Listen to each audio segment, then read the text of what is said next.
یو سړی له خپل ماشوم څخه پوښتنه کوي آیا ته پوهیږې چې پخوانیو ښکاریانو به څنګه بیزوګان بادام کې اچول؟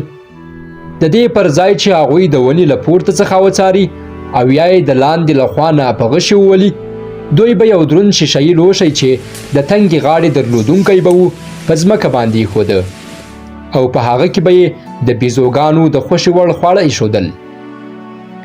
بیا به په یو پټ ځای کې ورته کښېناستل او انتظار به یې کاوه تر څو یو ناخبره حیوان ورته رانږدې شي. د دې کار تر کولو وروسته به بیزوګان لوښي ته دننه کېدل او په خپل پنجه کې به یې خواړه رااخیستل تر څو هغه بهر راوباسي.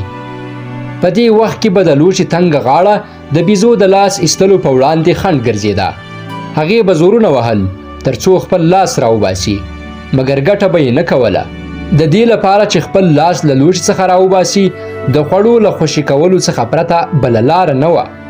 بیا به ښکاریان ورپسې راتلل او نیول به یې. سړي همدارنګه خبرداری ورکړ د هغې بیزو په څیر مه اوسه.